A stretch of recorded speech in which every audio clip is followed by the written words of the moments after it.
Hello. Hello, hello, hello. Sorry about that. I was, fucking reading about, Baldur's Gate 3, because of course I am. So where did Silas leave off? Yes, Spoonie wanting to get back to the story. We probably should, or this will take forever, and then I'll never progress on Baldur's Gate. It's a good point. Where did Silas leave off? If I remember correctly, we just got done talking to Vivian the Bitch Queen Meyer, who left me very angry and upsetty spaghetti, and wishing that we had gone and talked to the Nosferatu instead. Nighttime came and went. Sorry, daytime. Daytime came and went. We're a vampire, right? Daytime came and went. And now we have Sheriff Key knocking on our door, which we originally thought was a not-so-good thing, because if the sheriff, the man who is responsible for investigating, then hunting down and killing vampires within the vampire community, is knocking at your door with a personal visit, that's a little spooky. You come for the story and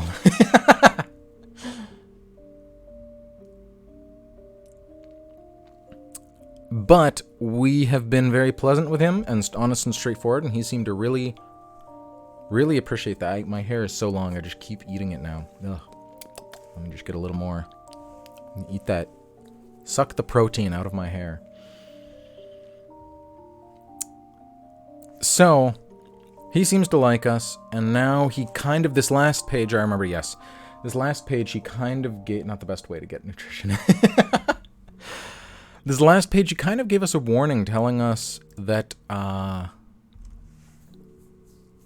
there's kind of an internal political war going on now that the prince is missing and Corlys is trying to step into his place. Obviously, a lot of people want that place instead of Corlys, and us being Corlys's childer, we're in a little bit of danger. We liked anger you.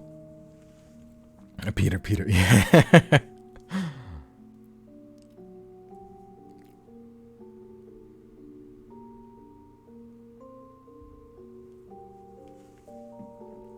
Uh-oh, I know, exactly.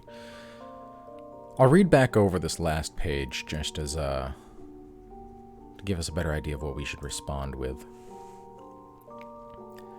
I've heard a number of whispers, yes, this is key again, of whispers dating back years suggesting that Corlys supported the rabble merely out of means of convenience. Alright, I remember that, whatever. Why are you telling me this? Because you are in an unfortunate position. And while I believe you want what is best for the Camarilla, there will be those who would lump you and Luca in with Eden if you remain politically neutral. Simply for being her childer. You can do whatever you want with this knowledge, but you'll need to choose your side carefully. Your continued existence depends on it. Key is obviously fishing for something. As sheriff, he's earned his position and through strength and support for Arundel, but his political maneuvering isn't exactly subtle. Of course, this doesn't mean your response is a simple decision to make. He could be testing your allegiance to Corlys just as easily as he could be looking for an ally to help him take her down. All you know for sure is that his loyalty to the prince has been unwavering, but Corlys is not a prince yet.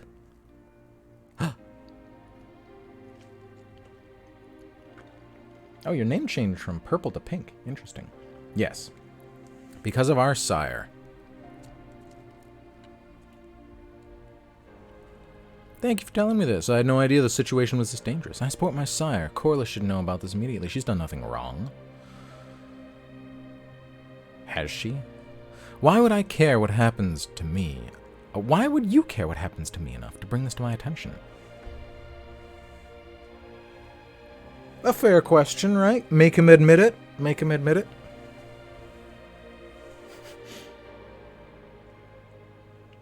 You want it to help not be a wall of the same color? There's a way, I think, to set what your default name color is in Discord preferences, but Twitch preferences, but I can't remember exactly how that is. I support the winning team. If you think Corlys is ready to fall, who would you suggest I ally myself with? Corlys and I disagree in politics, but there's no reason for me to abandon her in a time of need. My sire has been eroding the prince's position for years. I have no allegiance to her.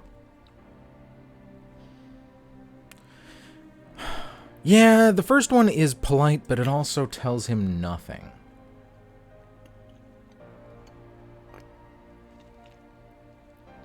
And I feel like that's not what he wants to hear. He wants an answer. but I just don't know which one it is. Gotta get that information. I'm tempted to ask him, like, hey, thanks, but, when did you start caring about me, handsome man? Huh? Nothing to use against you, but also not dig your grave. Yeah, but in the world of vampires, not picking a side is digging your own grave, because then you're standing alone. Yeah, I'm tempted to go for number 3 to try to, you know, deflect and make him, try to prod at him a little bit.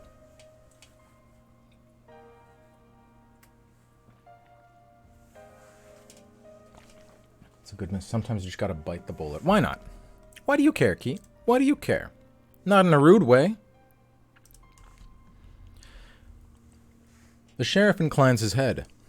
You fought beside us against the anarchs at the construction site, and despite your lack of recent combat training, you performed admirably. I felt that a warning was due. You're likely aware that Prince Arundel was one of my closest confidants. What you may not know is that he always spoke highly of you, and I doubt he'd be happy to find you were harmed when he returns and puts an end to all this seditious talk. You're not sure what to say, because the prince isn't coming back. Whoa. Arundel hadn't ever seemed uninterested in you, per se, since you're Corliss's child, after all. But you have a hard time imagining him extolling your virtues to his powerful associates. Almost against your will. You briefly swell with pride. He seems to pick up on your emotions.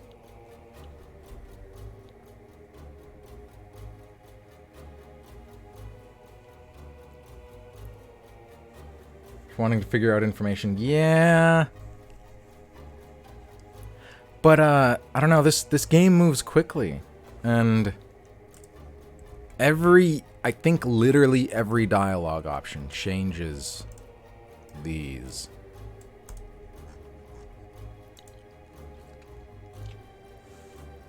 He's a good man, the sheriff says, and an excellent prince. Damn the politics of it, Silas. I'm going to find out what happened to him, and I don't care what pompous taboos I have to stomp on to get the truth. I hope that I can count on you to assist me if the need rises. But answers!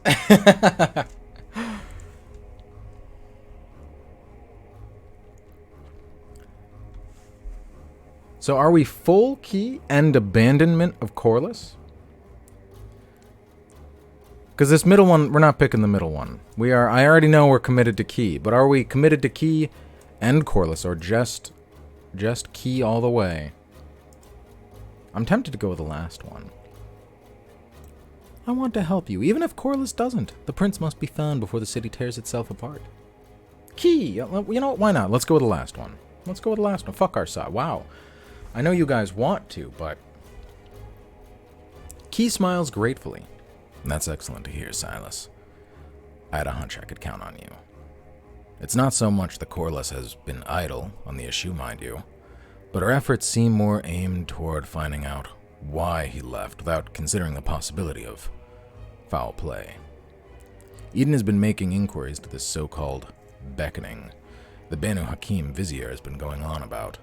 There may be something there, but I still doubt that Arundel would have left to go fight the Gehenna War without a word. I know I'm better than that. But it was just my hand. Mog is in his Snuggie. No, he does not like wearing his little Snuggies. He's in his Snuggie blanket. But he's not my hand. I could pretend that he was, though. Wow! He just screams a lot. Snuggly boy. He is a snuggly boy. I wake up throughout the night and he just, like, kind of scooches closer and closer to me.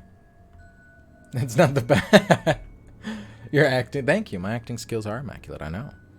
Sounds like the two of you have quite a lot of history together. Yeah, no shit.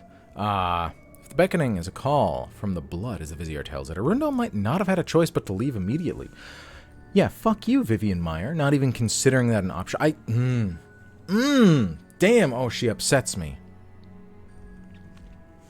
Man, or just throw him right under the fucking bus. Kashif Salak is a fool. We shouldn't waste our time listening to the Banu Hakim tall tales. It's a bit... I don't know if it's racist. It's a clan of vampires. It's not a race, but it's, I don't know. Something rubs me the wrong way about discrediting an entire line of people based off one person. Fine, maybe we'll just choose the yeah, no shit Sherlock option. Sounds like the two of you have quite a lot of history together. It's almost like you've both lived through the past 100 years working under Arundel side by side.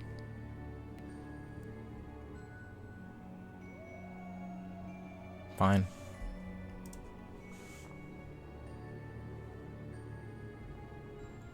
It's derogatory. It is a little derogatory, yeah. Like, it's okay if we don't like Kashif, but if we dislike all the Banu Hakim based off the premise of Kashif, that's... yeah. It's a little not okay. Plus, Julian was a Banu Hakim. He was wonderful. We hated him, but he was wonderful. The blood is a-boiling.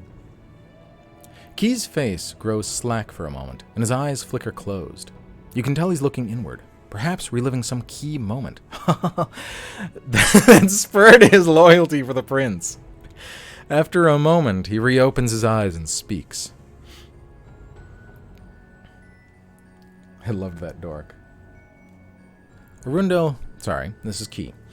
Arundel and I have a history of mutual trust, and my faith in him is why he appointed me to my position.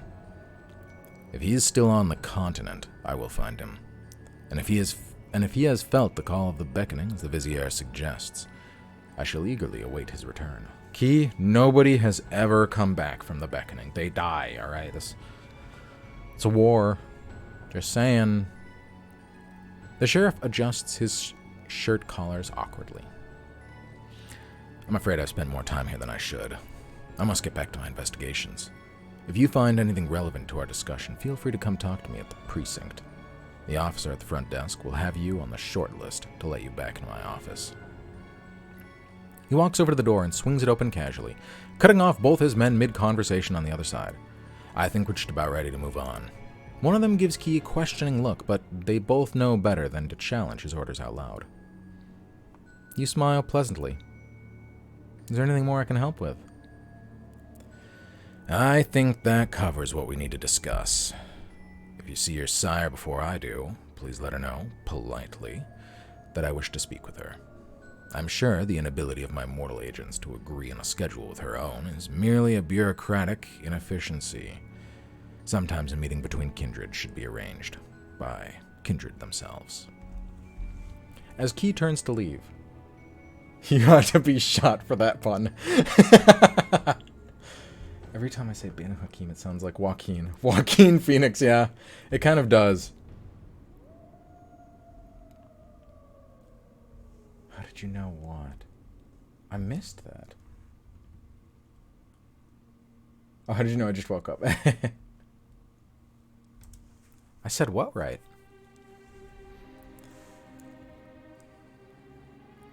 As Key turns to leave, the door to the outer hall bursts open, admitting a frazzled-looking Jordan, caught up in a whirlwind of haste. "Hey!" he calls out to you, seemingly oblivious to the presence of the sheriff and his Apache helicopters. "You've got to come quick. One of my visions just came true." His eyes focus, finally noticing Key, and his mouth shuts with a sharp click of the teeth. "Oh." He stammers, sweeping a length of red hair out of his face. "Hello, Sheriff." Joaquin. Yeah, yeah. I don't struggle that much with Spanish words. I've known at least one or two Joaquins in my life.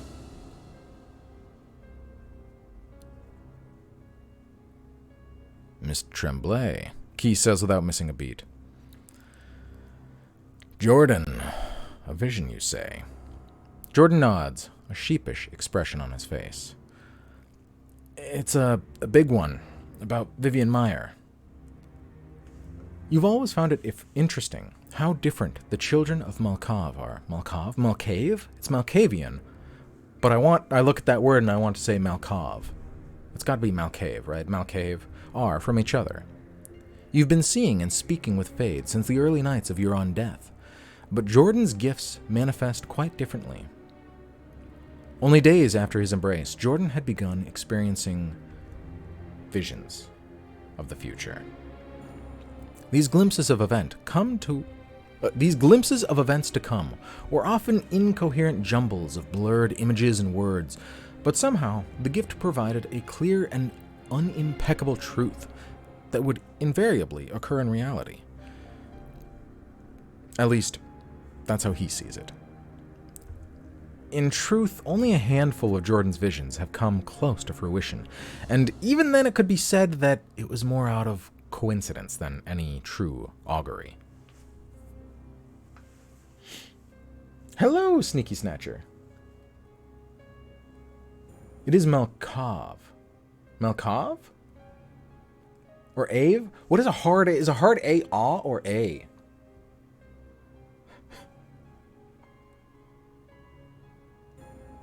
That doesn't help. So it is Malkov. Children of Malkov. Doesn't matter. Okay. Oh well, welcome back. It doesn't matter that much, right? We change English every day. I change English every 5 minutes. Cave. Cave. Malcave. Interesting. So yeah, Malkavian, which is why I don't know why I look at that and I want to say Malkov, but Malcave makes more sense. English is hard. English was meant to be broken. Back of the throat. That's a Monty Python reference, sorry. Back of the throat, you say? Oh, dear.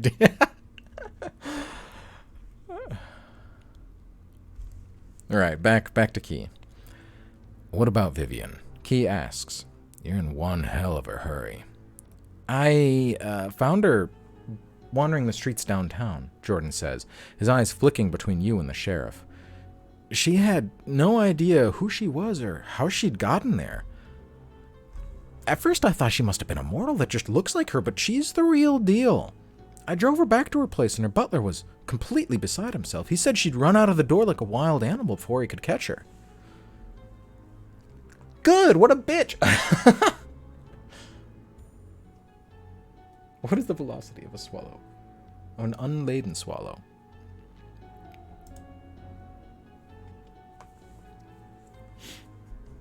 Oh, I love Monty Python.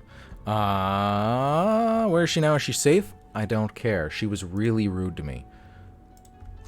Wait. You said you saw this in one of your visions. Yeah, why not? Why not? I don't care about Vivian. I probably should, but I don't. Jordan nods. It makes a lot more sense now than it did at the time. I mean, as visions go, it wasn't a terribly exciting one. A primogen losing their memory didn't seem important. You reply, bewildered. His nose wrinkles. I didn't know of that at the time. It just looked like she was wandering aimlessly in the street looking confused. Not all of my visions are exciting, Silas. Half the time they're just people going about their normal boring lives. Where'd you last see her? Key asks, drumming his fingers along his side anxiously. I left her back at her house, but I wasn't sure who to go to. I thought you might have some idea of who to talk with. He looks at Key again. Situations like this can be fragile. Damn right they can be fragile. Key grumbles as he waves his attaches to the side. Looks like we're gonna pay a visit to the Meyer household. You shift nervously. Vivian's butler will doubtless inform Key about your visit the other night. While your assignment was coincidental, you're concerned at being seen as an accessory. Last you saw of her, the Ventru primogen strolled out of her front door ahead of you without a care in the world.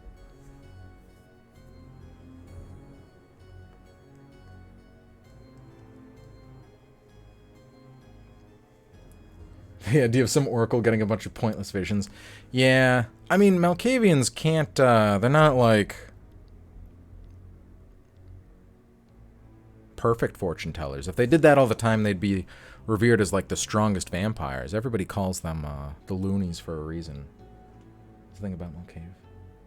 They never give you real insight. Yeah. No, exactly. If they were perfect, they would be a treasure. But they're not. So most of the time, they're just seen as the cracked ones.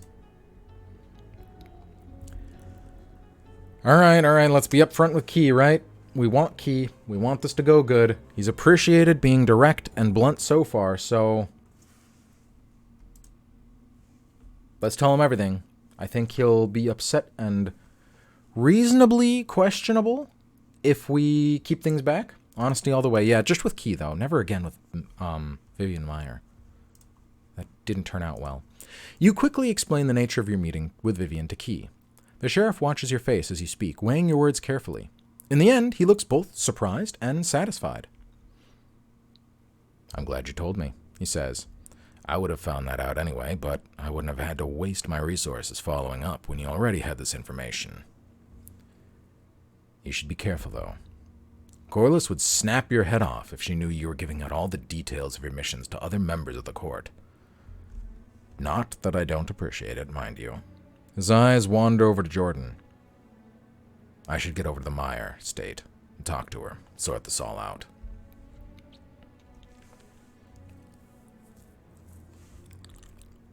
I should come with you. We can bang on the back of the car. I mean, Vivian was the last one to see a Rundell. It'd be important, right? I should go with you. Mm-hmm.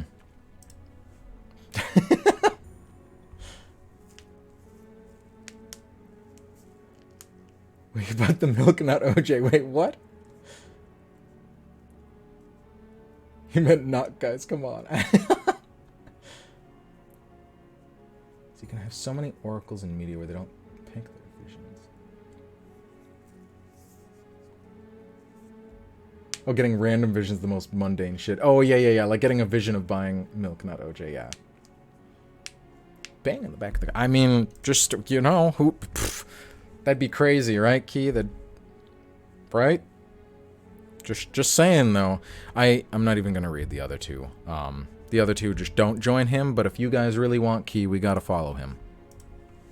Hahaha, just kidding. Alright, see ya, Axie. Thanks for stopping by. Key thumbs his chin thoughtfully. I was going to suggest that you carry the news to your sire, but you might as well come along and get a good look at the situation firsthand.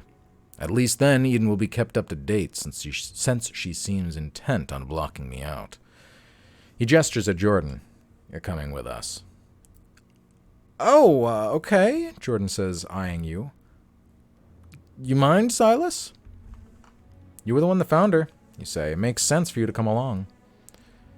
Great choice, Fade says. I was worried you'd do what the sheriff expected and go running to Corliss, but this is good. I want to see this with my own eyes. One of Key's attaches grunts something under his breath. The sheriff nods. And we can't have you running off to anyone else to spread the news. This needs to be handled carefully. I wasn't going to tell anyone else, Key protests. Unless Silas suggested it, anyway. He glances at you. God, this is like corralling a puppy. Oh, dear Jordan. I can't believe Jordan is the other romance option. I don't know. I guess some people like it. Oh, bye-bye. Next time.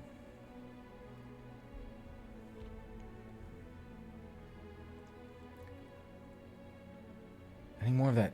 No! No, no one has referred to us by... You know, I was thinking about that, and I think why they used... If you choose genderless pronouns in this game, I think why they use Zir instead of they, them, is because, probably the few places that they do mention your pronouns, it is already written in a way to be singular, whereas if they used they, them, they would have to change the writing that follows it, just minusculely. But they'd probably have to change it a little bit to tweak it to make sense with a plural. And they didn't want to. That's the only reason I can think they did that. Unless they wanted to be, I don't know, unique and not use the more common version. But I feel like logically that's just what makes more sense.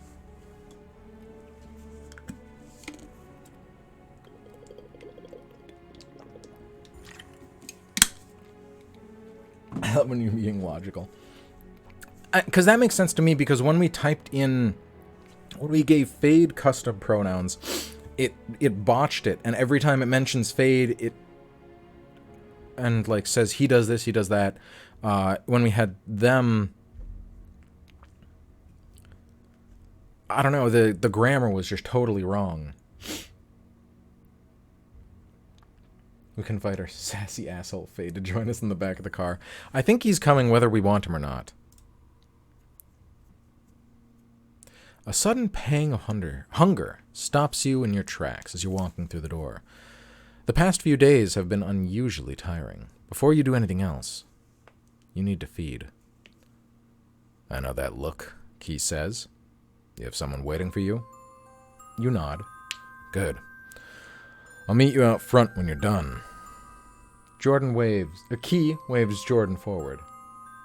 After you. It is clear that Key does not trust Jordan, probably because Jordan has spilled the beans on one too many things before. Oh. Your dining room is nothing extravagant. A wooden table carved with a few artistic embellishments, along with high back chairs sufficient to seat a small group of guests, should you wish to have company. The lighting is soft, and the table's polished surface gleams softly. The lighting is soft, so it gleams softly, yes. Ugh. Lighting is gentle, and the table's polished surface gleams softly under its attention. It smells appetizing. Microscopic remnants of past feedings excite your sensibilities. A forensics team would have a field day with this place. Fortunately for you, Key has influence over all such departments in Ottawa and the surrounding suburbs. Pop out the thesaurus. I know. It just irks me. The lighting is soft, and so the surface under it gleams softly. Yes, of course it does, but it could also do something else. Because of repetitive language. It's not as bad as the other one. The other one,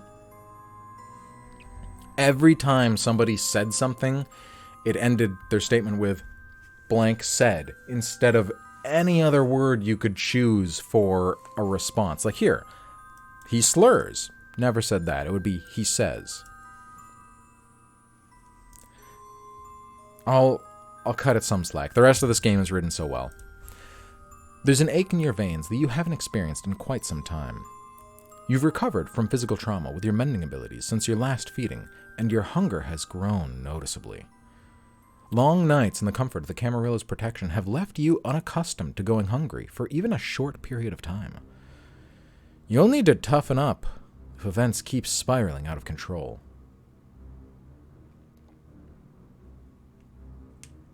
Yeah, the truck handled like a bucket of KFC on ice. Yeah.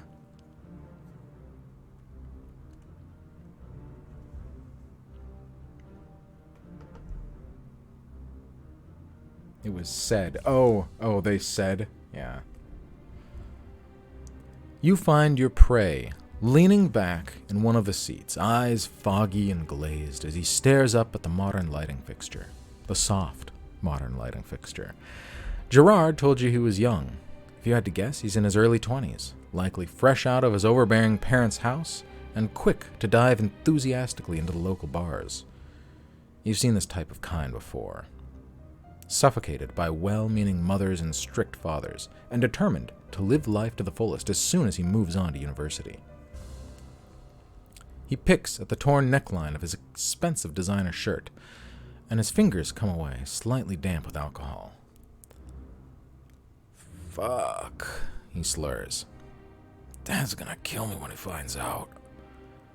Your mind flashes back to the two mortals you killed during your blood hunt. They weren't drunk. They were terrified of you. You were a monster to them. This man barely knows where he is, and is all the better off for it. Isn't he? Can't believe they said university, not college. It is Canada. I feel like they probably say university in Canada. I don't know, I'm not Canadian. It does not sound drunk enough. Oh dear, I know. The problem is, I don't know, when I'm drunk, Obviously, I'm drunk. I'm not too sure how I sound.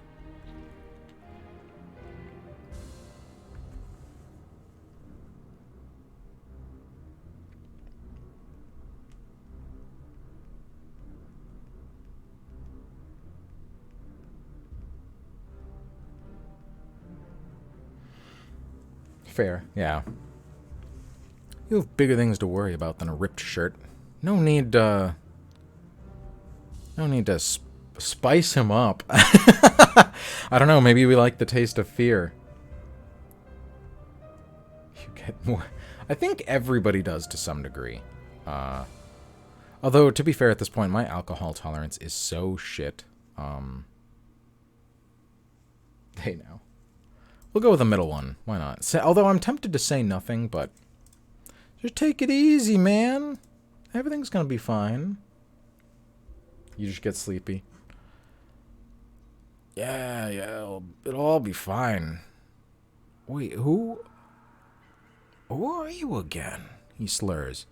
You have any idea who my parents are? I could... He loses track of his words for a moment. Could buy this place out from under you. I gotta get home safe, do you hear me? You lean over him, your lips curled back, nose flared like a predatory animal. You're barely aware of the room as you sink your fangs into his stubble-speckled neck and drink deep. The moment feels so profoundly right, and his surprised groan only encourages you to slake your thirst. There is nothing that can compare to fresh blood straight from the vein, and a pacified partner quiets the voices in your head. You're not a predator, you convince yourself. No. You're a gift to these mortals, these supplicants. Forget the victims you slaughtered. All is forgiven in this holy act of feeding. That's kinky. That's fucked up. That's kinky. You pull back and lick the neck wounds closed. Your victim's eyes have glazed over, and he's panting heavily. You wonder what his name is. Does it matter? You suck the length of your fangs. And lips? You suck the length of your fangs and your lips clean of blood. Oh, okay. A small part of you knows that it should matter. That you should remember the faces of your victims, but maybe it's too late for that. Maybe your humanity is gone forever. God damn!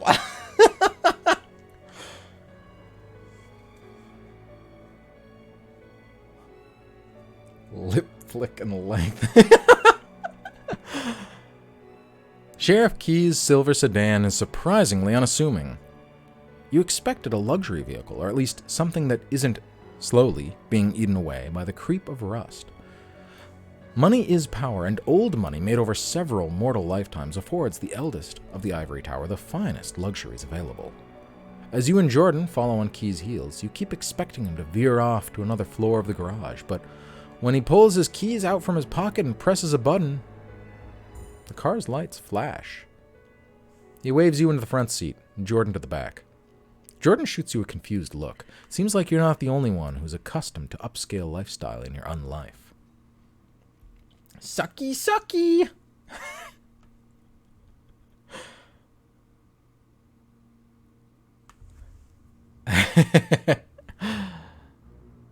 I saw that look, Key says as he settles into his driver's seat. Don't think I haven't before. You don't like her, do you? Ha! Here we go, Fade says. He's sprawled out on top of the hood, looking in at the three of you through the glass. He's talking about the car classic Sheriff. Her? Jordan asks, genuinely befuddled. My old girl here. He pats the dashboard. She's reliable and doesn't draw attention. What good is a flashy car to a sewer rat? Have wreak havoc. Oh no!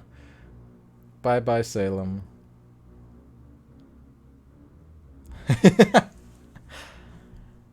Makes sense to me. You don't have to go over the top, but maybe you should get the body fixed up. It's starting to rust. Meh. Makes sense to me. Sure, Key. Yeah, whatever you want. Yes. If it gets you where you need to go without attracting attention, that's all you really need, right? You're a vampire. You don't care. Meh. Yeah, whatever. As long as it doesn't break down. See? I knew you'd get it if I explained. Sometimes it feels like I'm speaking another language when I say the same thing to the Primogen. What, to Bouchard? That's his Primogen. Or does he mean just the Primogen collective in general? You're laughing at me.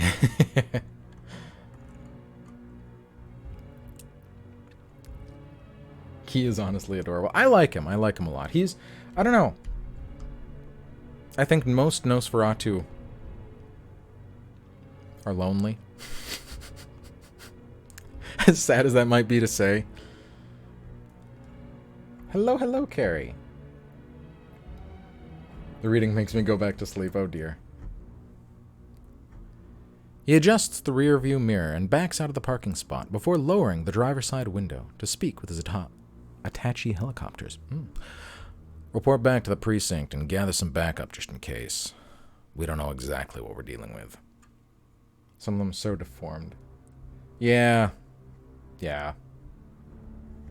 Key is different. Well, if we romance him all the way, we have an opportunity to learn why. But yeah, for the most part, they cannot be seen by the public. Or they might be mistaken for burn victims or worse. Probably worse. You love Nosferatu characters. I love Nosferatu, yeah. Who are we banging? We're banging Key here. We're trying to. You know you said this car doesn't stand... Oh, whoops, this is Jordan. You know how you said when... You know how you said this car doesn't stand out? Jordan says uncomfortably. Don't you think the opposite will be true in Rockcliffe Park? Key grunts as he shifts the car into gear. Like no poor middle-class schlubs drive through the rich neighborhoods, dreaming of the big break, he sniffs. You want to get into a police cruiser and drive over? I'm not looking to cause commotion. For all we know, Miss Myers already recovered and she'll send that odious butler to clear us off her lawn. Odious. Is that? I think so. That's true, yeah. A lot of them do have animalism. And they have each other. I imagine Nosferatu must get along. I mean, they created the whole Nosferatu dark web that got the big crackdown.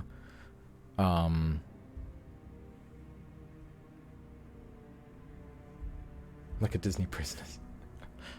Jordan shrugs, and you turn your attention to the window, watching the city pass by through the ghost of your reflection. You're pleased to find that your appearance is still up to snuff after receiving... Oh, fuck me. You're pleased to find that your appearance is still up to snuff after the buffeting winds on the city streets. A person of your stature has appearances to maintain, especially one embraced at such a young age. Youthful looks may be attractive to kine, but in your experience, the elder kindred of Ottawa are less likely to take you seriously. Of course, the more powerful vampires can get away with dictating terms through the lips of a childless visage, but for those whose powers are more middling nature, the fresh face of youth does few favors. They can be quite loners. I can imagine, yeah. Damn, our vampire babyface. It's very interesting that this game, in both games that we've played now, we've been in early 20s character, or mid-20s maybe, character. I wouldn't fret it, Fade says, reading your mind as he looks himself over and adjusts his occult robe. Most kind would kill to have eternal youth. Hell, they have killed for it. And even then, they didn't get ahead in the end. You should be grateful for what you have. Thanks, Fade.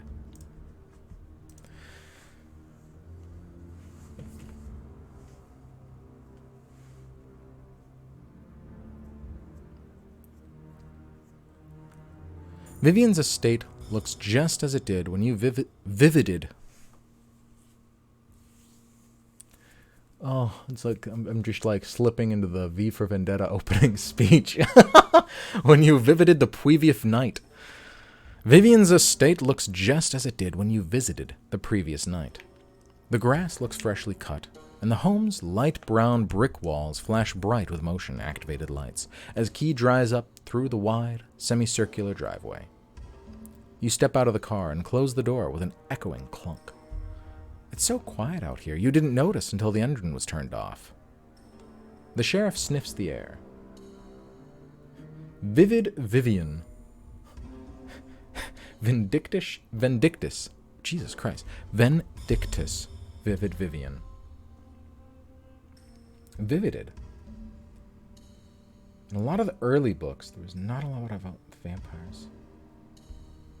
Not a lot of vampires to begin with. Really? Just 1 or 2 per state? Oh, that's very interesting.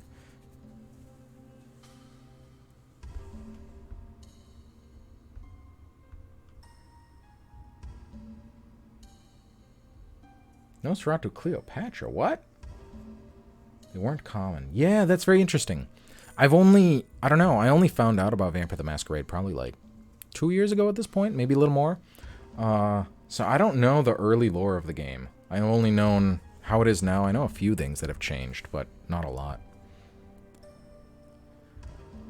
It looks just as it did when we vivided the previous night. The grash. Oh my god. I'm like jokingly slurring and then accidentally doing it. Oh!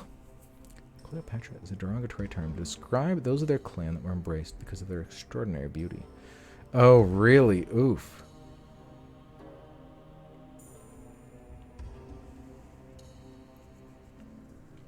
I know I've read about 1 or 2 Nosferatu cases where, yeah, people were embraced because they were very pretty as humans, and then obviously becoming Nosferatu, you lost all of that. You can do it. You can read. I believe in you. Thanks, D. It's a lot older than that.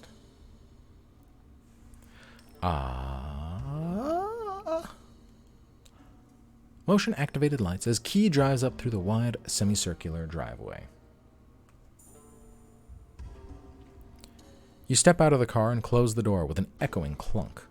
It's so quiet out here. You didn't notice until the engine was turned off. The sheriff sniffs the air. Something feels off, he says, his right hand twitching above his concealed gun holster. He's a twitchy fucking guy. Every sentence he's like, just like, tweaking out just a little bit. You two wait here for a moment. I want to circle around the back before we announce ourselves at the door. He doesn't wait for either of you to respond before he disappears, becoming one with the shadows as he slips away. I mean, he is the sheriff, yeah.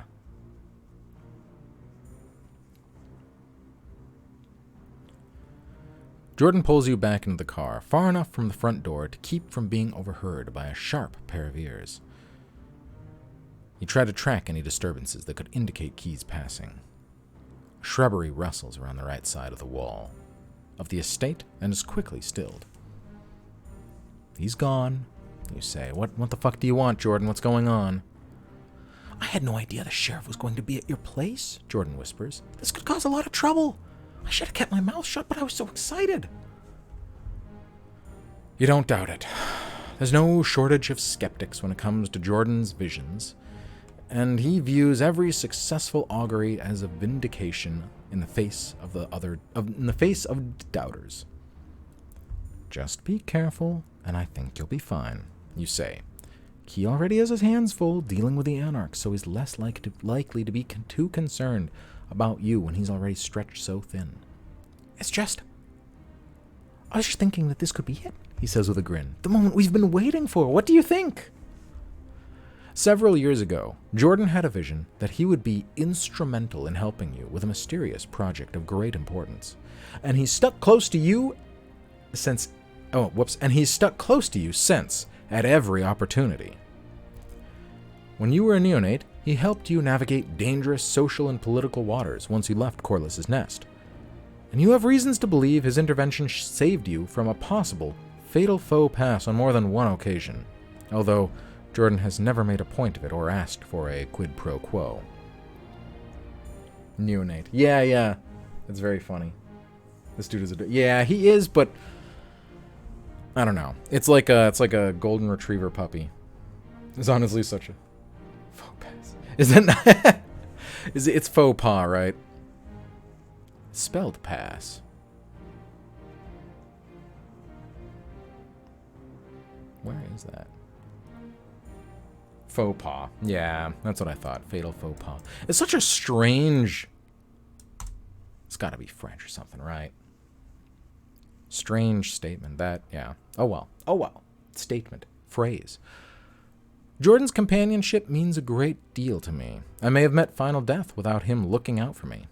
I find Jordan's presence grating, but not enough to shoo him away. He can be useful from time to time. Jordan and I are something more than friends, but less than lovers, although I wouldn't be opposed to a more intimate relationship in the future. No, sorry.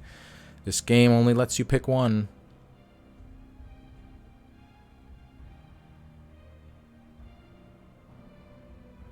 Jasper. When I went to Germany for a little bit as an exchange student, I think some people would say my name is Jasper. Other people would say Chesper. Like CH. Chesper. I don't know how that one happened. Well, yeah, it only lets you pick one because the story is always progressing. So it's not that you only pick one, but you only have so many side quests until the game is done. And whichever person you decide to go with is who those side quests happen with. And if you mix in between them, you never complete the relationship arc for either. Mine's VtM. VtM with a V. That sounds very, very like cheesy Dracula trying to pronounce it. Ah, VtM, welcome. Yeah.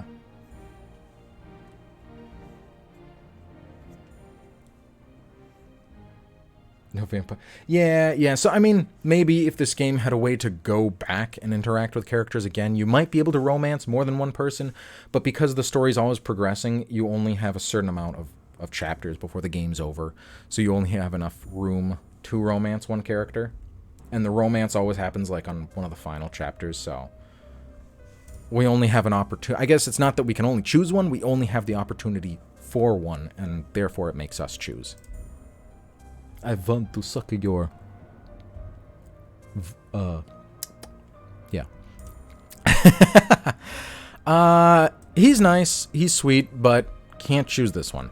There are a few things as irritating as an oracle following me around in hopes of completing a quest. That is, like, yes, he's nice. However,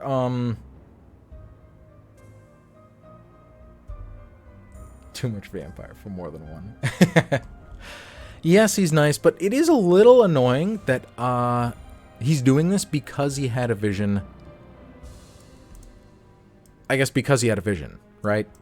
He sought us out to try to fulfill one of his prophecies.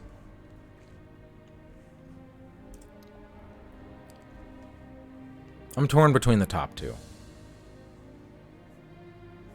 Guess you better get started with the fanfiction. It is kind of sad, right? It almost feels a little insincere. Like, it sounds like he's been a nice friend and he's very friendly, but seeking us out because he had a vision about us is kind of like, so would we not be friends if that didn't happen? That's how Malkavians are sometimes. He's fixated on what he sees in his madness. Right, I guess there's also that, is we have to realize that part of Jordan is a little, like, cracked in the head like we are. So maybe being a Malkavian ourselves, we should cut him some slack. He's been a good friend. He's literally saved us from death. All right. You make a good point, Magnolia.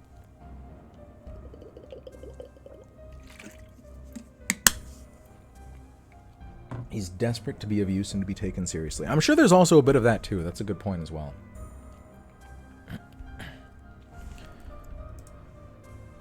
You may be right, you say. So much is happening all at once. If there ever were a time for your vision to come to pass, it would be now. Jordan grins and flashes his fangs. I knew you'd see it, too. We're in this together just like old times. It's exciting. You keep your eyes trained on the last spot you placed key. The shrubs are quiet now. Everything is quiet but the two of you. We should get inside and talk to Vivian, Jordan says. She's probably recovered since I found her. What is Key even doing? He's being cautious, you say. Don't you feel that? Feel what? Something is wrong. Fade grimaces. Oh, I can feel it too. I don't like it at all. Something changes about Jordan's face, a slight twitch that you've learned to recognize as him utilizing the gifts of his heightened senses. Oh, you're right, he whispers. It's unnaturally quiet here. We shouldn't get inside to talk to Vivian, unless talking is with our fists. Yeah. I feel like these Malkavians are a bit more stable. Hanging out with the sheriff, yeah. And yeah. They are more stable. The last one we played, the Malkavians were definitely seen as kind of a much more loose cannon. Like, you had one quest where you could kind of enlist their help, but even the prince was like, I mean, do it if you want to, but it's probably going to give you nothing. And I think it does give you nothing if you do that. So the Malkavians in this one are much more, I guess, sane. Very, very subtle bits of insanity, not whispering to yourself the entire time or something. It's unnaturally quiet here. He looks up towards the front door and stares for a moment. The door was forced. I can see it clear as day. Hinge is broken and everything. He looks back at you and you can see his dilated pupils return to normal. What should we do? Should we go inside?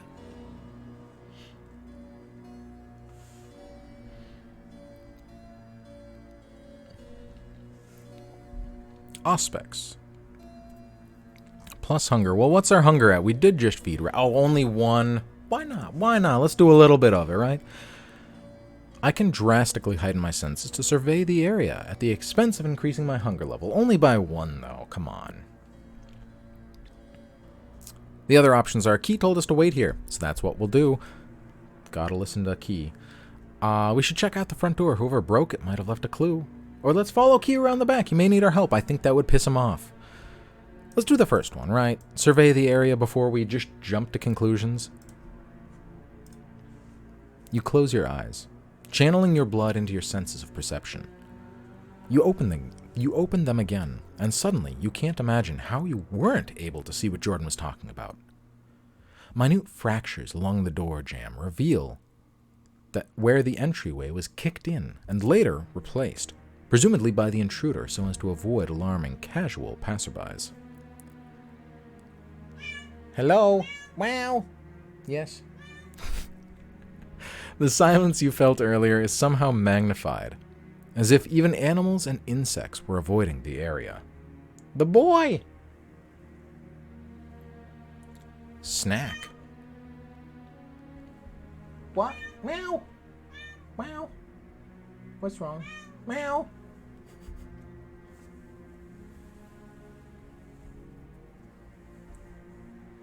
Cat tax. He doesn't like coming over here when I think it's the green screen that kind of throws him off. He always avoids it. Now he's just standing by the door as if I've ever let him out.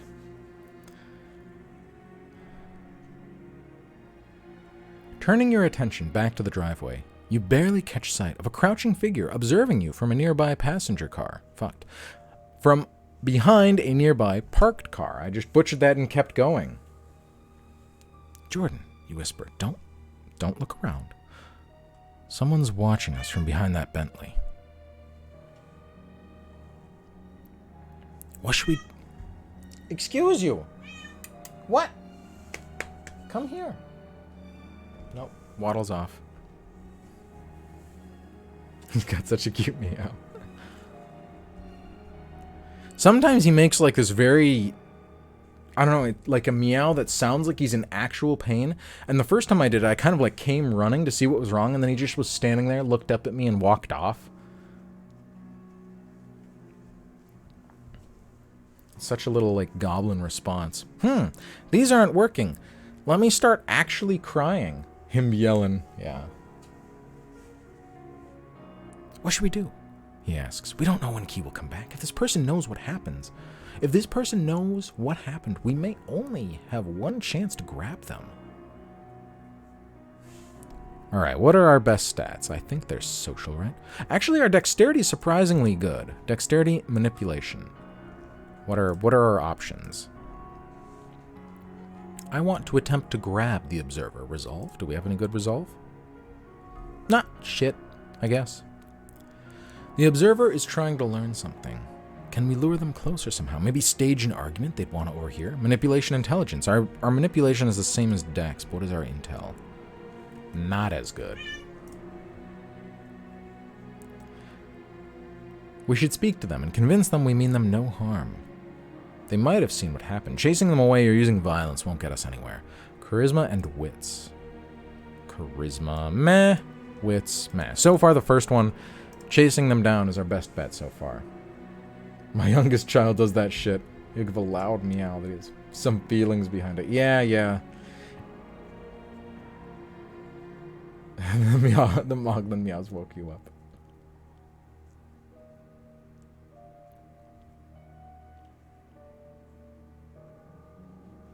The tease. It's kind of weird they give you stats. Choose your own adventures. What are the the stats, yeah, they affect, they do affect the outcome. Sometimes if your stats aren't good enough, you will fail what you're trying to do and get, it doesn't end the game, but it does change the story that you get as you're playing, and usually you won't know as much when it comes to the, I don't know, comes later on. I think it's really just like how much of the story you get and what kind of story you get. Pick the stats. Yeah, you do pick the stats you build up, and then use them for later. Yeah.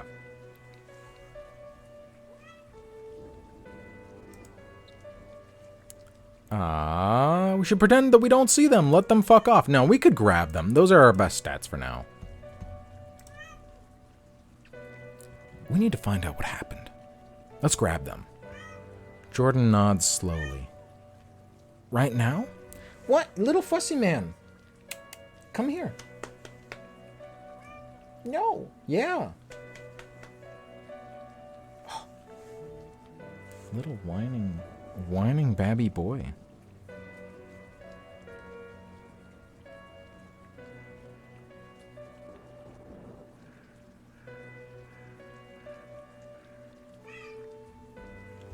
He is little fussy man.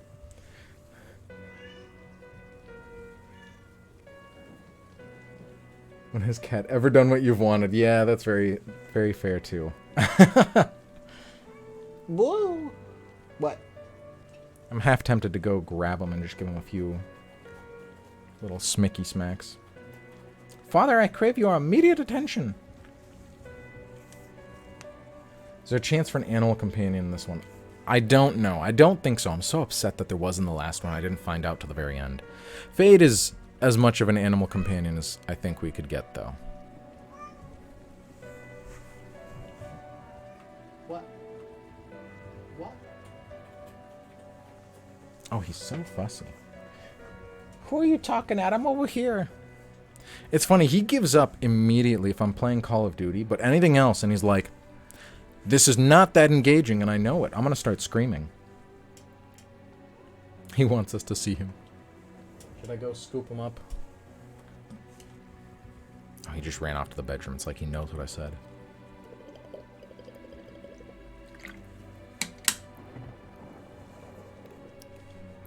Right now? Now.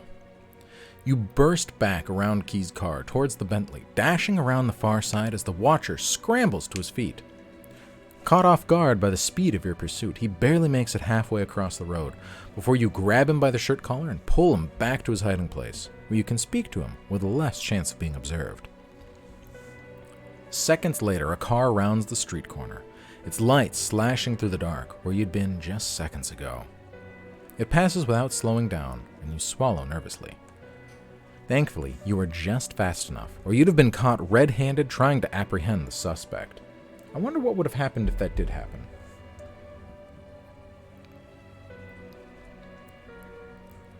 The short, heavy-set man sinks against the wheel well in terror, hands held up in hopes of warding you off. Raised goosebumps cover his arms, and a camera dangles around his neck. "Don't kill me," he wheezes. "I didn't see anything, honest." He tries to smile, but his eyes betray his terror. "We can be friendly, right?" he babbles. My name's Jerry. Friends? No reason to hurt me." Fade's lip twist in a fierce grin. "Masquerade breach? I think you know how to deal with this." You try to push him to the side for now. Giving in to the beast at such a delicate time would be a disaster. That's very interesting if Fade is our beast. Although Fade is a part of our mind, so I'm sure when our beast is stronger, so is Fade's own beast. Maybe? I don't know. This is the first time I played this game with Fade, so we'll see. That'd be kind of clever, though. Whatever you saw, we weren't a part of it. We only just arrived and we want to help. If you hadn't seen anything, you wouldn't be cowering here about to piss yourself. If you want to get out of here alive, you'd better talk. We're not here to hurt you. We just need to know what you saw. I promise no harm will come to you. I feel like that last one's a good option. Right? The first one sounds sussy as fuck. "Whatever you saw, we didn't do it," says the man who definitely did it. He's such a wrinkly baby. Oh, he is. Yeah, he keeps running out, making sure that he makes eye contact with me, and then running back to the bedroom. I wonder if he wants to be tucked in or something. It's usually what it does. You think 3 is the best? That's kind of what I think.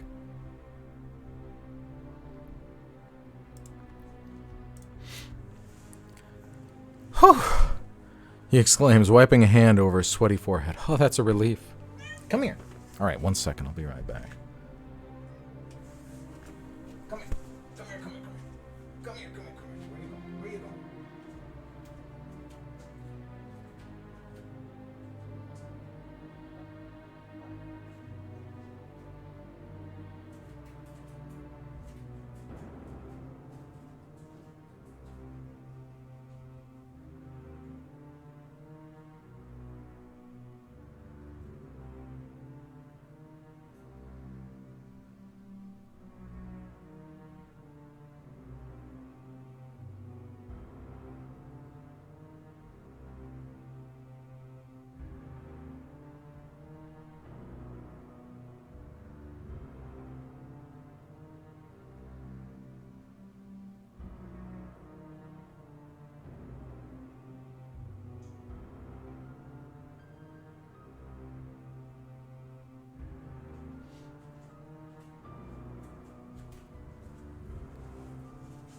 Ugh.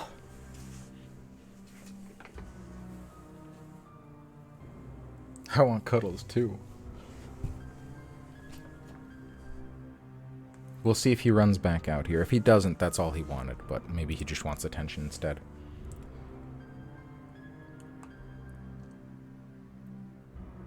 I don't think I hear him yet. Ah, where was I? Jordan kneels down beside you and looks Jerry in the eyes. Just tell us what happened. And for that matter, why you're creeping around Miss Meyer's home. There's a certain tone to his voice that tells you that this isn't simply a question. Jerry starts to look nervous. Someone tipped me off to a story here. Said there was some juicy affair about to go down. Vivian Meyer's tough to get a scoop on. I just wanted to have a good payday. Who gave you the info? His face screws up like he wants to answer, but finds himself unable to. It was just a tip. Anonymous. Are you in the habit of hiding out and watching people's houses based on anonymous tips? He wants to be tucked in. I think he did just want to be tucked in.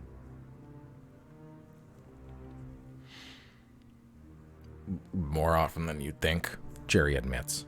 You shudder with a revulsion at the idea of this man peering into people's windows at night.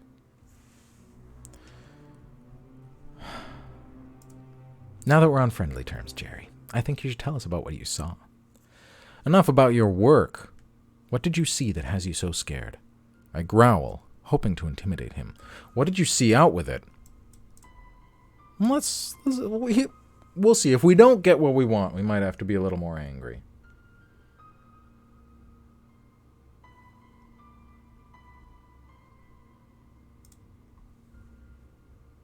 What am I doing? Jerry looks at you, and his demeanor changes for a moment before Jordan repeats your question.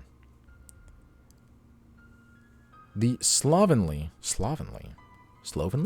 tabloid reporter turns back to him with a dutiful expression.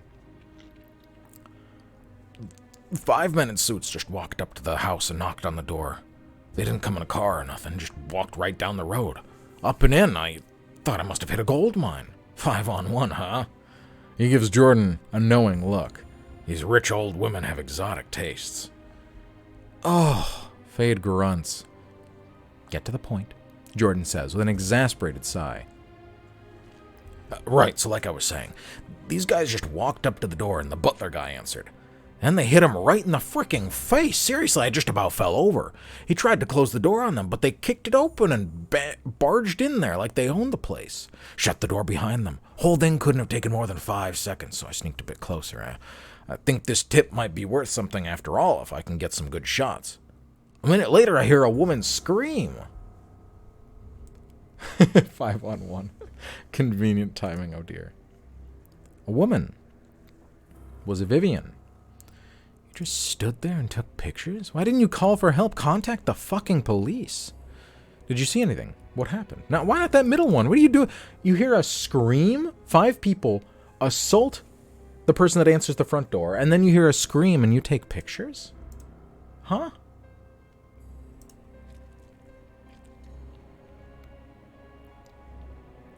I ain't a good Samaritan. I'm just here to do my job. Cute, Jordan says. Very charming. Jerry's lips pull back in a lecherous smile.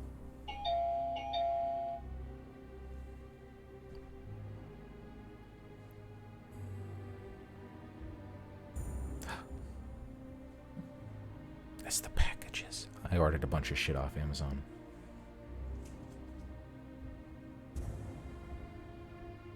I gotta be quiet so they don't know I'm here.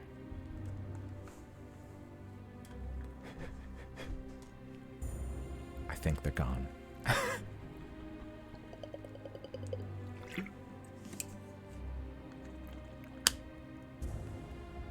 Did the thing come in?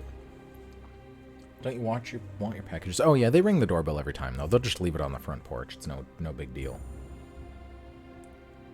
What thing come? Did you buy me something? Oh, it did actually. Yes. The pennant. Yeah, it did. It makes me very happy. It's right here. It's very nice. Look at that. I feel like I'm not giving it.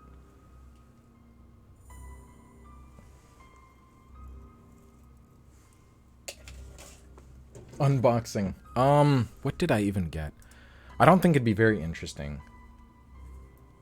Some stuff that I needed for the house. A little ring light that'll fit in my gym bag.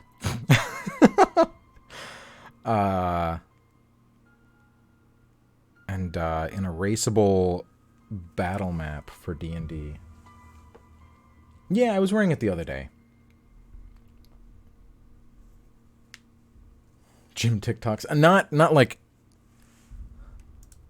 I don't know. Only in the changing room, because they have like individual changing rooms at this gym. I could never, unless the gym was totally empty, I could never film myself working out. I'd feel very strange about that.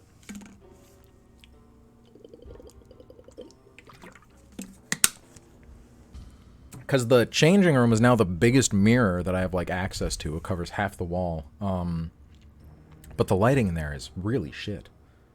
Those are erasable, but yeah, they are. I didn't realize I'd always played D&D without any kind of physical map whatsoever, but playing Baldur's Gate 3, I've kind of realized how helpful it can actually be to have a battle map just for the combat, because it just makes a lot more sense to like be able to visualize things moving around, and it makes more sense for how far people away are, how far away people are, how far you can move and shit like that. So, I guess Baldur's Gate converted me to... The rest of the game can just be pens and pencil, or pencil and paper. Paper, oh my god, pencil and paper. But the combat should probably be, like, be physical. Yeah, because your attacks have a range, exactly. A lot of things have ranges. There's so far you can move per turn. And it makes more sense for, like, why... Or I guess it helps me as a DM justify which person the NPCs might be attacking. Because, like, I don't know. Sometimes I feel a little bad if somebody's, like, 1 hit point left and make them target something else. But if it's physically there, you can see and try to, like, figure out who the NPC might actually logically attack. Yeah, I used to always do combat without a map, but you have one, super convenient. Yeah. I mean, it's very easy. It's just like it's just a gridded, flexible erase board with the grids being like 1 inch by 1 inch, because that's just how it usually works for D&D. But it's very cheap to find those.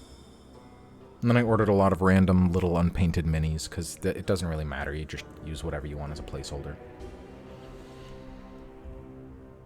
Found on Amazon. Yes, I did. Yeah. Aww. Very charming. Oh, yes. Had one of them. Okay. So I peeked in the window. I had to see for myself, right? And then I see one of those guys force Miss Meyer down on the floor. One of them had a big wooden stake in his hands, craziest shit I ever saw. He shoved it right into her chest, and I noped the fuck out of there as fast as I could. Got halfway across the road before I could control myself. Figured at least I could do is snap some pics of the guys when they left. Did you manage to get those shots? Yeah, not really sure what to do with them, though. Police would be suspicious, and I'm not sure which paper would pay good cash for them before the murder goes public. I waited around for a while in case someone else showed up after they left. Next people I saw were the two of you and your weird-looking buddy. You should get better friends than that, by the way. Your guy creeped me right the fuck out. Jordan grips Jerry's chin and closely leans in. He snatches the camera and shoves it into his backpack. Listen carefully. You're going to forget all about the murder you saw, and you misplaced your camera on your way here. Damn shame, too. It was one of your favorites, but you've already resolved to replace it. Damn shame, the reporter drawls. That's right. And you'll forget about us, too. You should be on your way home now. Seasonal wrapped candies for tokens. Oh, that's very cute. Malkavians are OP. I don't think Malkavians are the only ones that can use a bit of mind control like that. But yeah, there is no war in Ba Sing Se. Is that how Ba Sing Se is spelled? I don't think I've ever seen it spelled. I think I've only ever heard it pronounced. That was good thinking, Jordan. We should turn the camera over to Key and get an ID on those guys. Why not? Everything for Key. Everything for Key, right? Key is also the police. Ba Sing Se. Oh, is it? Okay.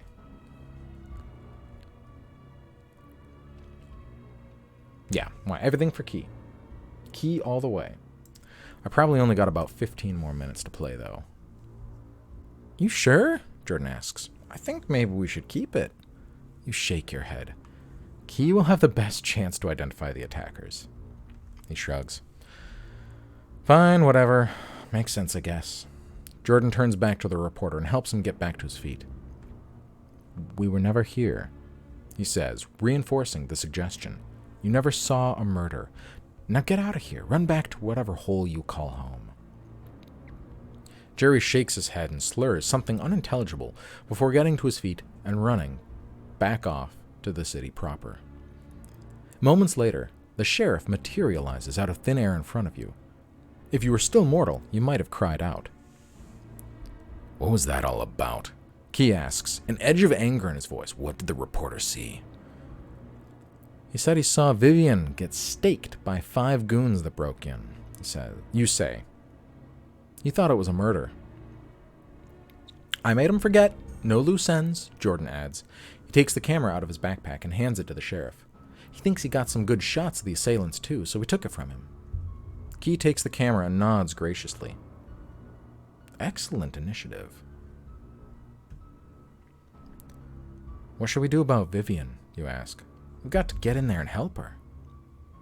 The reporter didn't say anything about about the men taking a body with them when you left? When they left? When you left? When they left? You shake your head.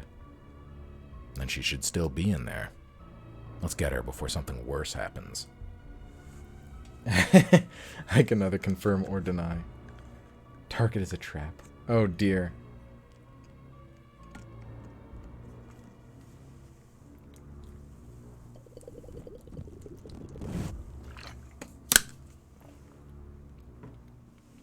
Any chance of torpor? For Vivian Mayer, maybe. Right, yeah, because a stake through the heart doesn't necessarily kill them. It just locks them up.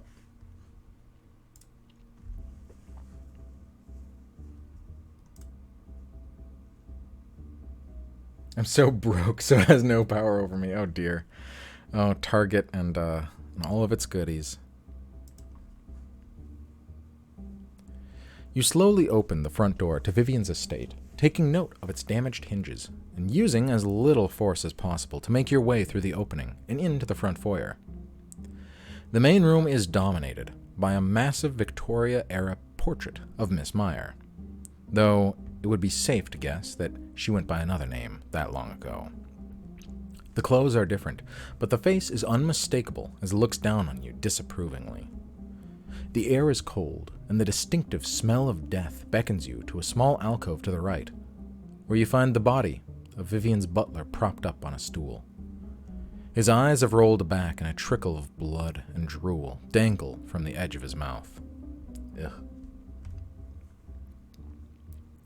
This gives me the creeps, Jordan whispers, as he checks the body for any signs of vampire assault. Still warm, but I don't think anybody drank from him. Whoever did it could still be mortal, but I have my doubts. All I know is that they must have a serious death wish. Fade kneels down beside the stool and examines the body and gives it a close once-over, stepping right through Jordan to do so. Someone really went at this guy. They didn't want too much damage to actually show, but it was personal. See those bruises around the neck? Perfectly placed. This wasn't amateur work. It sounds like he's impressed. They'll be dead within the night, Key mutters. Unlucky for them, that you ran into me at Silas's Haven. They'll have less time to slip the net now. He will buttle no longer. We'll find them, you whisper. Anarchs gathering by the Ottawa River is one thing, but an assault on a primogen is another thing entirely. This will be answered for, or the whole city will be in chaos. This has to be answered for, or the whole city will be in chaos. Jordan is already moving up toward a graceful set of stairs in the back. Jordan is already moving towards a graceful set of stairs in the back, leading up to the second floor. You and Key move to keep up. I can sense something up there. I smell more blood. There's a dripping sound. Key's lips pull back in a silent snarl before he disappears into the shadows. Be careful when you move. The empty air whispers with a sheriff's voice. Anything could be up there. Obfuscate. I'll disappear from sight along with Key and we'll check the second floor first. I'll follow behind him and try to keep to the shadows as best as I can. We need to take whoever did this alive. We should approach the area opposite to catch the intruders. I think I've got a pretty good intuition for this house layout by now and which door to take. Do we have intelligence? No more creeping around. I take out my gun. I'm going in hot. Maybe. Our dex is decent. Our composure... Actually, our composure is not that bad. What was the other stat? Intelligence. I don't think we have a lot of that. No. Maybe it's time to whip out our gun. Pull out the good pew pure. What about resolve? What about resolve?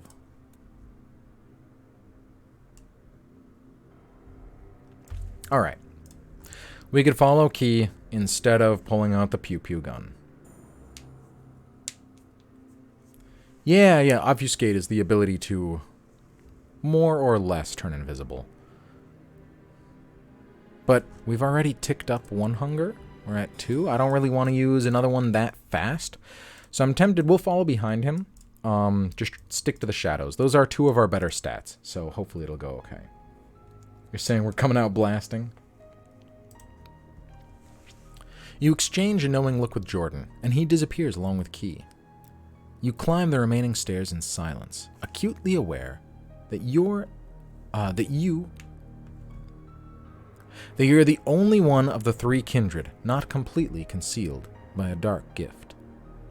Shadows loom large, and you do your best to take advantage. A door just past the landing has been left ajar, and as you watch, it creeps an inch or 2 wider to admit the sheriff. You remind yourself that the group should stick together, so you don't lose track of each other, as you step carefully, avoiding any missteps that could give away your position to a lurking enemy. The heavy wooden door is composed of 6 interlocking panels, each outlined by an intricately carved scrollwork. The room beyond is likewise exquisitely purposeful in its design, marred by only the notable exception of Vivian Meyer's crucified body, suspending on the opposite wall, chest transfixed by a thick wooden stake. The Primogen's wrists are wrapped in layers of metal wire, holding her aloft with the symmetric perfection of a well-loved painting. A single man in servant's attire kneels before her, his back to you, as he seeks absolution, from God or his mistress, you cannot say. Better a trash vamp than a lamb. You circle around the room, positioning yourself between the servant and the only other escape route, a window as tall as you are, its twin panes thrown wide open and filling the room with a chill night breeze. As you advance, the man unclasps his shivering hands and moves them to his belt, knuckles white as he pulls a knife and holds the hilt under his chin, its tip inches away from his chest. Fade tries to grab it away from him, but his hand just passes through the blade like a ghost. You wonder just how many of his actions are extensions of what you wish you could do, but you can't. No, there's no time for existential questions now. This may be the only witness left alive who can tell you what happened here. You run forward and grab his wrist with supernatural strength. The blade clatters to the floor, and the servant looks up at you, his bloodshot eyes brimming with sadness. He looks so old. Too old to feel horror anymore. Or perhaps that's the result of long years in the service of an older vampire. He runs a hand over his balding pate, oblivious to small wisps of white hair falling loose and drifting lazily to the floor. "You can't stop this," he stammers. "I'm already dead." "Don't worry, we'll keep you safe. What did you see? Why are you trying to kill yourself? What happened here? Did you do this?" Someone batshit insane did this. Yeah, she got the Jesus treatment. Yikes.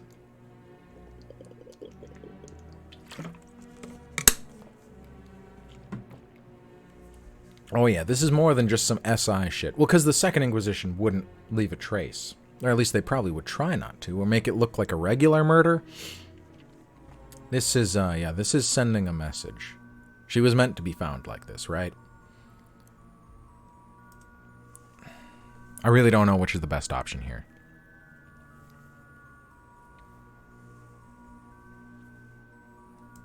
We'll try the last one. Don't worry, we'll keep you safe. What did you see? "There's no safety for me now. There's only atonement." The servant moans as his body is racked with spasms. He doubles over and coughs. Then he sits upright again. The floor below him is speckled in crimson. A bestial part of you roils with hunger. You push the instinct away as you notice Key, once again visible in the shadows beside you.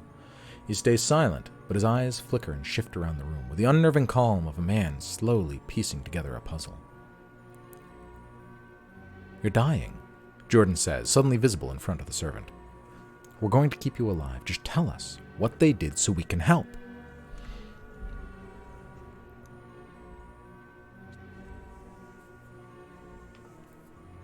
Three, I bare my fangs?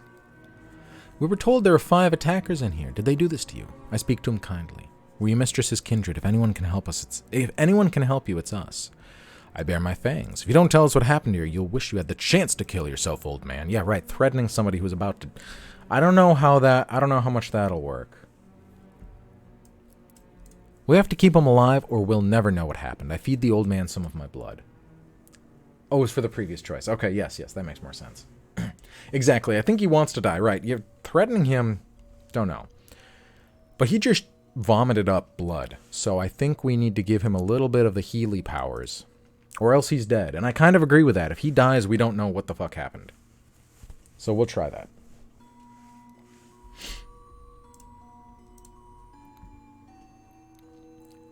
What do you think you're doing? Key asks as you slash your wrist and bring it to the old man's mouth. Curing him so we can get answers, you say, as you try to force the dying man to swallow your vitae. The servant tries to force your wrist away and struggles to speak. We cannot undo what has been done in her name. I'm dying. There's no helping it now. A white froth comes to his lips, and he hacks and coughs before he's able to speak again. We took the poison, he slurs, like we were told.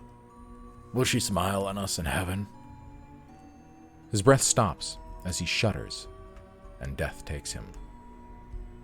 You're too late, Jordan mutters dejectedly. We should be able to help Vivian, right?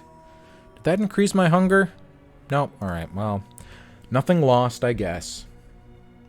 Damn it, man. Come on, the vampire blood should be able to cure poison. Oh well. Key steps over the old man's cooling corpse and examines the macabre display. A stake would only paralyze her. The rest is for show. Pageantry. He gestures towards the door and removes a compact camera from his pocket. Step back. I need to document this. The Primogen Council will require answers. He gets to his knees in front of the servant's body and looks over him. At least we are quick enough to hear him speak. It's not much, but it's something. Yeah, he said we took the poison, right? It wasn't just him. That implies more than just one.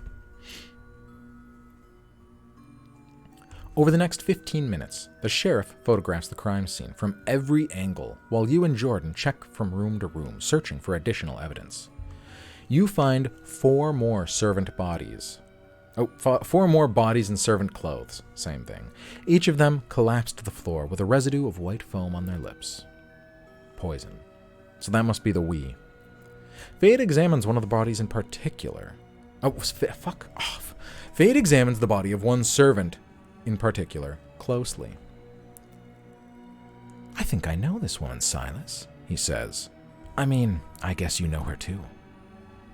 You take a closer look. Yeah, I saw her a few times at the court catering to Vivian. Not surprising to see her here, but somehow makes us feel a little more personal. Who are you talking to? Jordan asks, before realization dawns on his face. Oh, right, sorry.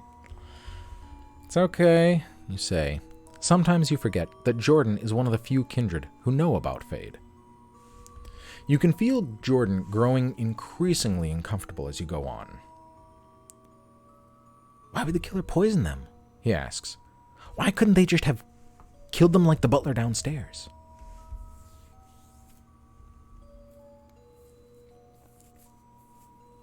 Could this have been hunters? Maybe. I don't know. Maybe the butler fought back? It's hard to imagine anyone being force-fed poison without putting up a fight. True.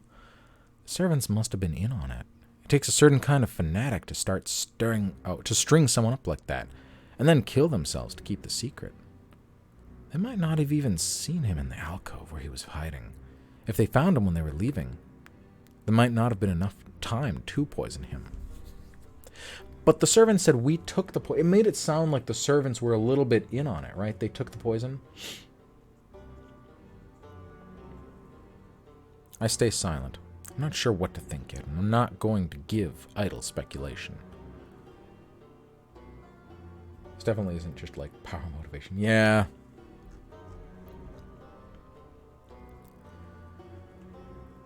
I'll stay silent. I don't think it matters what we tell Jordan. He's just talking to himself. Jordan looks at you, waiting to hear your input. Nothing? You shake your head. I don't know what to think yet. We'll see what Key turns up. Silas, Jordan. Key's voice echoes down the stairs, reverberating off cold stone. I need you to help get Vivian down and remove the stake. The two of you race up the stairs to join the sheriff. He's moved the servant's body, clearing a space in front of the crucified Primogen. Take her right arm. He gestures to Vivian's side, and you take position. Jordan, I need you to hold her by the hips and help lower her once we unwrap the wire. It isn't until you begin unwrapping the wire loops around Vivian's wrist that you notice the thorny barbs perped at regular intervals, digging into her dead flesh. You wince as you unravel the bonds. Each thorn sticks in the skin, tearing off small patches as you go. A distressed grunt from Key suggests that her other side has received much the same treatment. When Vivian's wrists are finally freed, the three of you lower her to the floor and lay her on her back, arms flat at her side. Part of you left over from before the embrace finds it almost impossible to believe that this mangled corpse has yet to meet final death. But Corliss's training taught you better. A stake through the heart does not destroy a vampire. It merely leaves them paralyzed, and sometimes, if enough vitae has been lost, they enter torpor. A suspended state of unconsciousness from which it is next to impossible to wake up. Unless you have outside help. You jump to your feet as the front door bangs open, but Key counsels you to calm. I called my ghouls while you were searching through the rest of the house, he says. Miss Meyer will need to be fed when we bring her back. Two plain-clothed detectives enter the room. One of them looks sick when he sees what's been done to Vivian. You imagine that Key briefed them on what to expect, but sometimes foreknowledge isn't an ironclad remedy for a weak stomach. Damn hunters. Was the room trashed? I don't think the room was trashed. I thought they said the room was like nice looking and everything aside from what was going on to Vivian. She'll kill me, the pale officer says. I've seen it happen. She won't be able to stop herself. I'll make sure you aren't drained, Key says. You'll live to serve another day, Officer Dova. And you'll be provided with a substantial cash bonus for services rendered. Yeah, Fade says to you. Or it'll go to his widow after Vivian drains him dry. Look at the guy. He knows what's really happening here. The man shivers as he unbuttons the top of his shirt and kneels down by Vivian's body. Of course, yeah. Let's get this over with, eh? Eh?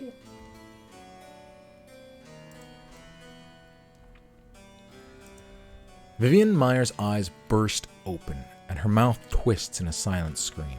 Oh, I clicked a big button that says remove the stake, so that must have been what we did. The stake is almost completely removed from her mangled body, and the pointed tips pull free of her chest with a disturbingly wet sucking sound. Her shoulders and back arch, and she shivers with spasms as her unlife comes rushing back to her. You almost expect her chest to heave with renewed breathing, but of course, such concerns are beneath an elder of the blood. Vivian, Key calls to her gently. You notice he's moved away from her and follow his example accordingly. A vampire brought back from a staking this violent is unpredictable at the very least. It's Key, Vivian.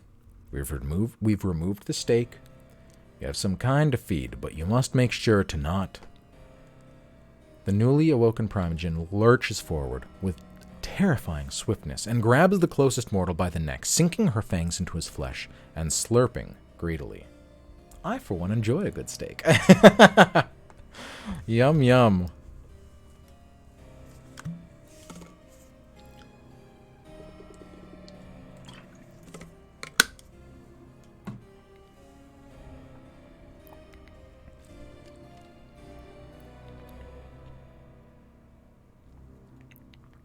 Almost half a minute into the feeding, you look over at Key questioningly.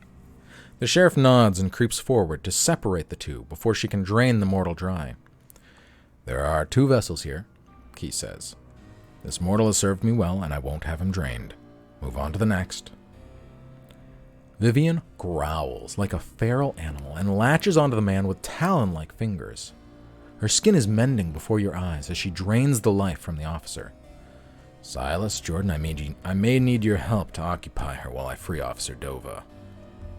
It's like I'm a prophet, Fade says. Shame no one listens to me. This guy's as good as dead if you don't act fast. You're having a blast today. You're having one. Oh, you're having a steak today. That sounds pretty tasty. I haven't had a steak in a while. We got to try to help this guy if we want Key. So we'll see what the better options are. Strength, stamina. I don't think we have any strength at all. No. Or stamina. So our only option is this one. I try to get through to her. Ms. Meyer, we're trying to help you. You have to move on to the next mortal vessel, or this one will die. Or I try to hold her back, but only half-heartedly. Who cares if she drains a man? He's only mortal. Our stats are shit. I think the second one will fail. But I also feel like talking to her isn't going to accomplish a lot, but I guess we gotta try, right? At first, it seems like Vivian is simply going to ignore your plea like I was scared of. When you remain insistent, she shifts her eyes to you, all while continuing to slurp loudly from the mortal. You get a little closer, hoping to better gain her attention. We're just trying to help you, Miss Meyer. We have another fresh vessel here for you to drink from. Just let us have this mortal before you kill him. Vivian closes her eyes for a moment, her upper lip curling back like an animal as she shoves the officer's body away. Key quickly pushes the other man into her arms and she resumes her meal. Jordan pulls you away from the Primogen before she can turn her attention back to you. I can't believe you did that, he whispers, interrupting her during a feeding. She could have destroyed you, Silas. Good with our fingies. I had to do something. If we don't keep our word to the mortals who serve us, the masquerade will fall apart. Very true. Honestly, I acted without thinking. If she hadn't been so focused on feeding, she could have ended me then and there. Also true. I want to get good in Key's books. He's already suspicious of me, so it seemed like a good idea to get him to owe me a favor. Also true. Destroy us, her funeral. The sheriff is right there. Yeah, but I have a feeling Vivian is a bit stronger than the sheriff. Or at least older, which usually means stronger. She wasn't right. Key told the man that he wouldn't let him die, and I was just going to sit back and watch it happen. Also true. I was just following orders. Meh. I'm torn between the first one and this one. Don't really know what the big difference is. Maybe, but it's a direct rebellion against the prince. Yes, it is. However, I don't think she knows or cares. The first one, I do kind of like the first one. It's very true, right? She'd damn herself one way or another. Yeah. We'll go with the first one. I had to do something. If we don't keep our word to the mortals who serve us, the masquerade will fall apart. Well, I'm just glad you didn't get yourself destroyed in the process, Jordan says. It feels like almost a scolding, but there's a warmth of genuine concern there. He was afraid you'd meet... I think I'm going to get to the end of this page and then probably stop. Oh, next chapter. Perfect. All right. We'll get there. It feels almost like a scolding, but there's warmth of genuine concern there. He was afraid you'd meet final death, and truth be told, you could have. Jordan shakes his head. What am I worrying about anyway? We have unfinished business still, you and I. Silas, Jordan, Key barks, get over here. Both of you return to the sheriff's side as Vivian pushes away her meal. The mortal has gone white from lack of blood, but he's still breathing. Barely. Vivian blinks absently, her eyes unfocused, chin, face, and hair matted with blood from the frenzied feeding. She doesn't say a word, just stares at the three of you and the two mortals struggle to keep themselves conscious, choking in deep, ragged breaths. He gets on his knees and looks into the Primogen's eyes. Vivian, you're in your home. You're back with me. Do you remember anything that happened? We'll find who did this to you and punish them, but we need a name, a description. Anything. Who are you? Vivian croaks. The sheriff's Adam's apple bobs nervously as he swallows a confused response. Sheriff Key, ma'am. You know me well. Interesting, Fade says. I wonder how well. Fair point. Unfinished business. You are familiar, she drones. It sounds like she's just remembering how to speak after years spent mute. What are you doing in my home? You were attacked, Vivian. Do you remember who did this to you? She looks down at her arms. The wounds are mostly mended, with a few errant flaps of bloody skin still pulling themselves together. She growls in frustration. Why are you calling me Vivian? Jordan gives you a puzzled look, but remains silent, not daring to interrupt. Because it's your name, Key says, true concern finally showing on his face. Are you all right? This may be more serious than a staking. Something's been done to your mind. Vivian pauses, and you can almost see her trying to think as her eyes dart this way and that. Finally, she closes them. I see a face when I close my eyes. Hear a name. At first I thought it's who I was, but now I'm not sure. Who? Key asks, almost desperate at this point. It may have been the last face you saw when they did this to you. Vivian opens her eyes. My name isn't Eden Corliss? Dun dun dun. The next chapter, Chapter 4. We are cruising through this a lot faster than the last game. But that is probably where I'll have to stop for today. Someone wants to buy all my Harry Potter books. You can buy Baldur's Gate for yourself. Oh, it's so good. It's so good. But yes, I will be back with Himbo Harry the Horn Dog on Monday. More adventures of our dumb and useless in combat bard. But for now, I will be going. So thank you guys for watching. It was fun. I will see you later.